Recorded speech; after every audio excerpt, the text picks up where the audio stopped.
사업을 하니까 보통 신용카드 하나에 최대한 2천만 원까지 생기는데 그런 카드를 몇 개를 만들어 놓으셔야지 나중에 상품 구매하거나 할 때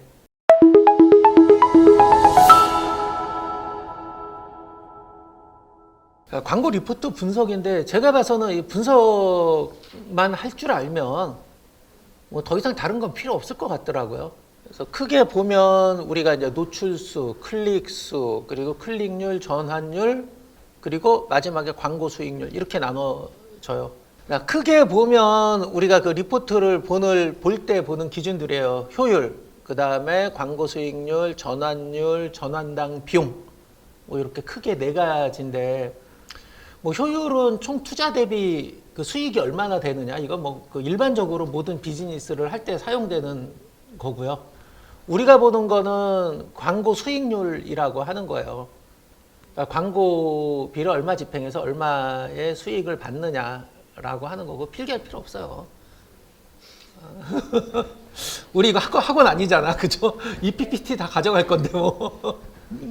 그리고 전환율, 얼마나 전환이 되느냐, 클릭해서 구매까지 이루어지느냐, 그 다음에 그럴 때 들어가는 비용이 얼마냐, 요렇게. 그래서 효율을 제외하고 나머지 세 개가 바로 요 전 페이지 리포트에 나와 있죠. 클릭률, 전환율, 광고 수익률.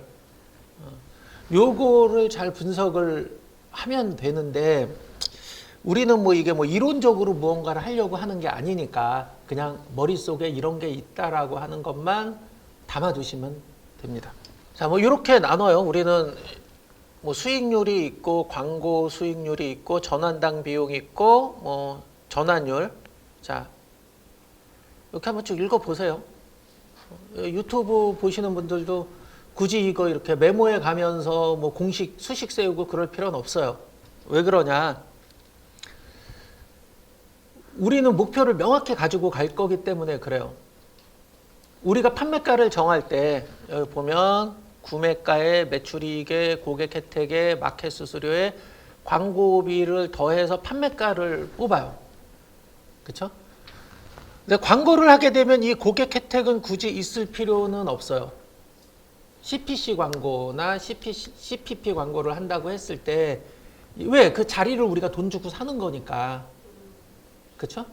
굳이 이쪽에 돈을 쓸 이유는 없는데, 나중에 이게 잘 되면 리스팅 광고라 그래서 뭐 포커스 뭐 이런 것들을 또 사잖아요. 그럼 그건 그 구간 내에서 내 노출 점수를 가지고 상위 노출이 되는 그런 구조잖아요. 그럴 때는 또 요 고객 혜택이 어느 정도 있어서 노출 점수를 몇 점이라도 더 먹으면 도움이 될 수 있어요. 그래서 중요한 건 우리가 이제 측정할 때 요 광고 수익률을 일정하게 유지하는 게 되게 중요해요. 그건 무슨 얘기냐면, 내 매출이익을 얼마를 보겠다라고 하는 목표를 먼저 정한다. 그래서 내가 매출이익을 항상 얘기하지만 내 통장에 찍힐 돈, 남는 돈, 요거를 몇 퍼센트를 내가 가져갈 거냐. 요걸 먼저 정합니다. 지난 시간에 한번 이야기했죠. 예. 이건 일반적으로 자기 그 상품을 광고하는 거하고 우리는 달라요. 우리는 굉장히 많은 숫자의 상품을 광고할 거기 때문에 상품 하나의 수익률이라든지 뭐 이런 것들을 계산할 수가 없어요. 그래서 우리는 평균치 아니면 특정한 지표를 설정하고 그 지표를 가지고서 그냥 판단을 하는 거예요.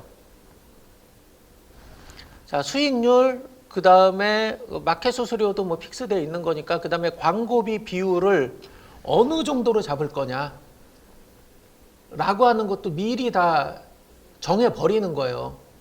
그리고 이런 것들을 미리 정하면 광고 수익률이라고 하는 게 몇 퍼센트가 돼야지 내가 생각했던 수익 목표에 달성하는지를 미리 알 수 있죠. 예를 들어서 뭐 600%다, 800%다, 1000%다, 뭐 이런 것들을 미리 알 수가 있는 거예요. 만약에 예를 들어서 내가 800%일 경우에 내 목표 수익률인 20%를 달성을 하는 걸로 시뮬레이션을 했어요. 그리고 그거대로 내 모든 판매가를 정했어. 근데 내가 그 마진이, 노마진이 되는 시점이 몇 퍼센트인지도 그러면 알 수 있죠. 예를 들어서 그게 600%일 수 있죠. 그렇죠? 광고를 진행하는데 그 오해를 해요. 분명히 이렇게 해서 내가 마진 20%에서 뭐 이렇게 하면 그 우리 구매가에 뭐 1.75 뭐 이렇게 곱해서 등록을 하면 된다라고 분명히 얘기를 했는데 안 나가면 마진을 줄여버려요. 그렇죠? 잘 나가면 마진을 늘려버려요. 그럼 우리가 생각했던 지표가 깨지는 거죠. 그렇죠? 안 나가면 어떻게 해야 돼요? 꺼요. 그것도 답이에요. 안 나가면 광고비 집행을 더 크게 올려버릴 수도 있죠. 내가 생각했던 것처럼 안 나가면. 아니면 그 중에서 이따 보겠지만 키워드들의 입찰가를 조정해서 수익률을 높이는 방법도 있을 거죠. 이렇게 광고 영역 안에서 그 보정 작업을 해줘야 되는데 상품 가격 자체를 바꾸려고 한다는 거예요. 이거는 우리가 세우려고 하는 전략, 그 다음에 운영 방식에 위배되는, 물론 충분히 입장은 이해해요. 그렇잖아요. 매출을 올려서 회사에 이렇게 매출은 찍어줘야 되니까. 근데 나중에 이게 한 서너 달 지나고 나면 수습이 안 돼. 수습을 할 수가 없어. 본인도 어느 거를 어떻게 바꿨는지 알 수가 없는 거예요. 나중에는 막 역마진이 나고 그래요. 또 거기까지도 괜찮아. 이 판매가가, 공급가가 그 인상이 됐어. 이러면 어떡할 거야, 또. 같은 비율로 올려줘야 되는데 그게 계산식이 깨져버리는 거죠. 그렇죠? 이게 운영하면서 제일 주의해야 될 점. 그리고 여러분들이 요거를 요에서 요 수익률 얼마를 맞출 것인가라고 하는 거를 세우는 것. 이게 제일 중요하고 지금 일주일간 광고를 한번 해봤으니까 오늘 이제 전환율에 대한 설명, 그다음 다음 시간에 실제 광고를 운영했던 사례에 대한 그 말씀을 들으시고 여러분들이 생각하는 판매가, 수익률 뭐 이런 것들을 정하는 거예요.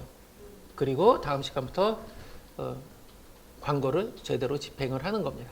자, 누구 거 한번 볼까요? 그냥 광고만 딱 걸려 있는 아이디. 어느 아이디 광고예요? G마켓 아니면? 둘 다. 근데 마이너스 나서 광고가 중지됐네요. 자, 요건 해석할 줄 알죠?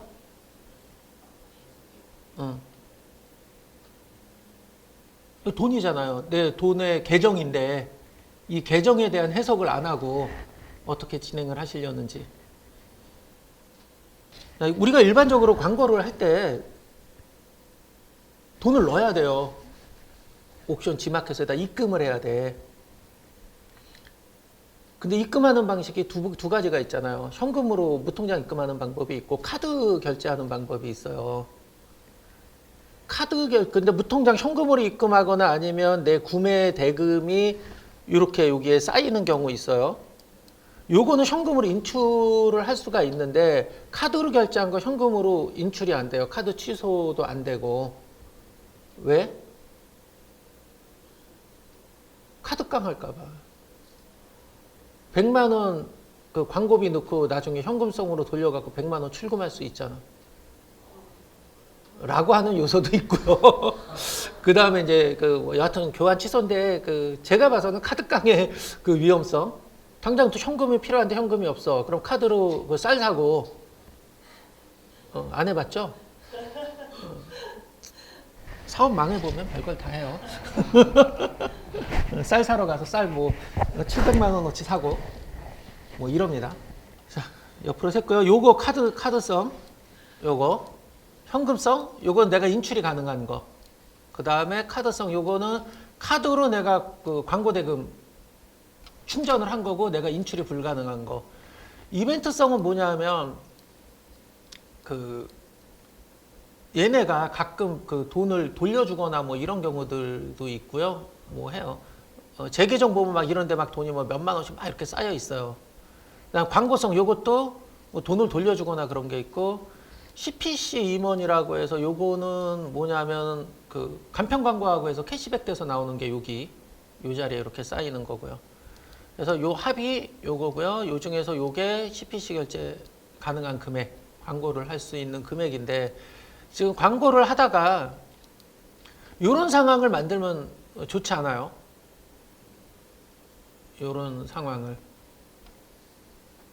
굉장히 좋지 않죠? 계속 충전을 해 그렇죠. 두어야 되는.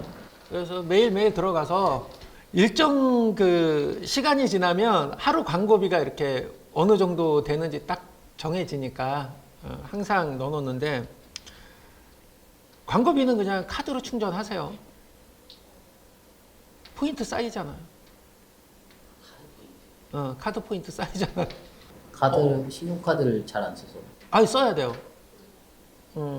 그리고 지금이라도, 옆으로 자꾸 얘기가 새는데, 신반님 같은 경우 사업을 하니까 보통 신용카드 하나에 최대한 2천만 원까지 생기는데, 그런 카드를 몇 개를 만들어 놓으셔야지 나중에 상품 구매하거나 할 때 괜찮고요. 그리고 1년 지나면 한 100여만 원씩 포인트 쌓여요. 그렇게 되면 목돈 생겨요. 아직 그 어떤 카드를 써야 되는지 잘 몰라가지고. 이거는 그러니까 적립이 높은 것. 예. 그리고 이제 그런 경우 있어요. 내가 주문을 받았는데 도매사에 그 상품이 없으면 뒤지면 오픈마켓 있어요. 더 싸게. 그런 경우 사서 보내야 되고, 이런 일들이 빈번하게 발생해요. 그래서 카드 한도를 늘려놓고 그 카드를 잘 활용하고, 여기도 카드로 이렇게 진행을 하시고요. 자, 요거 이제 간단히 설명을 드렸고요. 이런 상황 우리 만들지 말자. 나중에 그러니까 왜 그러냐면, 하루 이틀 잘못해서 빠지거나 몇 시간 빠져버리면 내 리포트 보는 게 막 뒤틀어져 버리는 수도 있고 오판할 수도 있어요.